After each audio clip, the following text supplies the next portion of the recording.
చెప్పండి, అంటే ఎమ్మెల్యేగా దాదాపుగా మూడు సంవత్సరాలు పూర్తి చేసుకున్నారు. అంటే ఇది పొలిటికల్కి సంబంధించింది, అంటే ఏ పార్టీకి సంబంధించింది కాదు. ఒక ఎమ్మెల్యేగా ఉన్న వ్యక్తి, ఈరోజు ఉన్నటువంటి వ్యక్తి, వాళ్ళు మీరు గతంలో కంటే ఇప్పటికీ చాలా మార్పు చెందింది.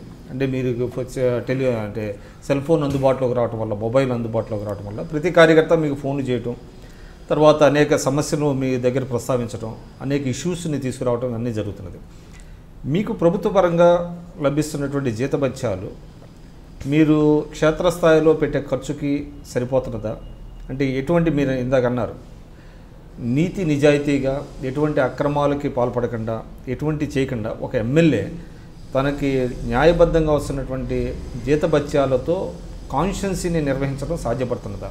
బేసికల్ ఒకటే, అంటే మనం ఎట్లా అలవాటు చేసినాము నియోజకవర్గ జనానికి అనే దాన్ని బట్టి ఉంటుందండి.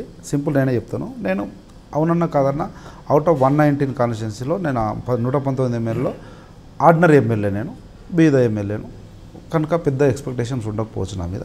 అయినప్పటికీ స్టార్టింగ్ నుంచి మనం అలవాటు చేసేదాన్ని బట్టి ఇప్పుడు మాకు 2.5 lakhs అండి salary. 2.5 lakhs is at this moment 2.5 lakhs is okay.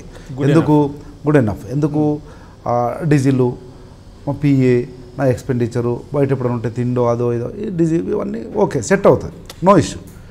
దాంతోపాటు నాకు నా బిజినెస్ ఎవరైనా కానీ ప్రతి ఎమ్మెల్యే కూడా ఈ ల్యావ్ ఈజ్ ఓన్ ఇన్కమ్ సోర్స్ కదా, రెవెన్యూ జనరేషన్ ఉంటుంది. నాకు బిజినెస్ ఉంది, ఆ బిజినెస్ కూడా వస్తుంది. కానీ ఒక్కటేమవుతుందంటే అండి, ఇది ఓకే ఒక యాంగిల్లో నేను చెప్తున్నా, yes at this moment okay. కానీ when you go to other side of the coin, ఎవరైనా ఎమ్మెల్యేని ఊకిడిస్తున్నారండి. 30,000, 20,000, 50,000 ఏదో డొనేషన్ ఉంటుందండి. ఒక పూజ ఉంటుంది, గుడి ఉంటుంది, చర్చ్ ఉంటుంది, అంబేద్కర్ స్టాచ్యూ ఉంటుంది, లేకపోతే ఎడ్ల పందాలు ఉంటాయి, లేకపోతే కబడ్డీ పోటీలు ఉంటాయి, వాలీబాల్ పోటీలు ఉంటాయి. దానికి 20 అడుగుతాడు, 10 అడుగుతాడు. మన పేరు ఎమ్మెల్యే స్పాన్సర్డ్ ఫస్ట్ ప్రైజ్ కాకుండా థర్డ్ ప్రైజ్ ఇవ్వలేము. నేను ఎమ్మెల్యే కాకముందు ఇచ్చేది, థర్డ్ ప్రైజ్ ఇచ్చేది. అక్కడక్కడ కొన్ని కంపల్సరీ ఉండేవి. ఎందుకు ఒక లీడర్గా ఎస్టాబ్లిష్ కావాలి అని చెప్పి ఇచ్చేది. అప్పుడు 5,016, 10,016 ఇస్తే సరిపోయేది. ఎవరు నోడి ల్యాక్స్, అరే ఓకే ఇస్తున్నాడు దాన్ని. ఇప్పుడు ఎమ్మెల్యే కదా, థర్డ్ ప్రైజ్ ఇవ్వకూడదు, ఫస్ట్ ప్రైజ్ ఇవ్వాలి. అంటే ఏం చేయాలి? 50,116, లేదంటే 1,116, 25,116.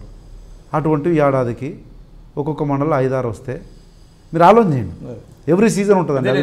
ఎందుకంటే అది అక్కడ ఇబ్బంది అవుతుందండి. నేను కూడా I'm very honest. You can go through, you can check any kind of, ఏ రకమైన క్రాస్ చెక్ చేసుకోవచ్చు. కానీ చెప్తున్నా, అప్పుడు అనిపిస్తుంది అబ్బాయి ఎక్కడ బాబు ఏంది ఇది, ఎక్కడి నుంచి తేవాలి ఏంది, అది అనిపిస్తుంది. కానీ 2.5 lakhs it's a very big salary. Apart from that I'm earning from my business. This matching with these two definitely I can have a very good life, no issue. కానీ ఇటువంటివన్నీ ఉంటాయి చూడండి. ఇప్పుడు మన రాహుల్ గాంధీ ప్రోగ్రామ్ అయిందండి. రాహుల్ గాంధీ ప్రోగ్రామ్కి ఏం చేయాలి? నేను కొద్దిగా రాహుల్ గాంధీకి ఇన్నర్ ఇదిలో ఆయన టీంలో ఉన్నా అని భావిస్తా కనుక కొద్దిగా అందరికంటే ఎక్కువ చేయాలి. రాహుల్ గాంధీ ప్రోగ్రామ్ కదా, 222 బండ్లు పెట్టినా, నా బండ్లు దొరకలే. చిన్న ఏరియా కదా, దొరకలే. కర్నూలు నుంచి తెచ్చుకున్నా, కొన్ని రాయచూరు నుంచి తెచ్చుకున్నా. కానీ ఆ జీల్ ఉంది, ఎక్కువ బండ్లు నా కాన్స్టిట్యున్సీ నుంచి పోవాలంటే 220 బండ్లు. Longest constituency my constituency, very far from Sangareddy, border కదా నాది. అయినా కానీ నాకు 5 ఉంది. ఉట్టికి రాకూడదు, మామూలు మంచి ర్యాలీతో రావాలి, జెండాలు పెట్టుకోవాలి, పోస్టర్లు పెట్టుకోవాలి. Like it's my passion when I went to politics. అది దట్స్ వాట్ నా స్టైల్ని బట్టి ఉంటుంది. నేను ఇవ్వడం అలవాటు చేసిన అనుకోండి, అడుగుతారు గుడికో, గోపురానికో, మసీదుకో, చర్చికో, అంబేద్కర్ స్టాచ్యూకో, ఎడ్ల పందాలకో అడుగుతారు. నేను నోను అసలు ఇయ్యడు ఎమ్మెల్యే అని ఒక 3 నెలలు 6 నెలలు అట్లా మెయింటైన్ చేసినాం అనుకోండి, ఈయన ఎవరికి ఇయ్యడు భయ్య అని, ఎవరికి ఇయ్యనట్లు.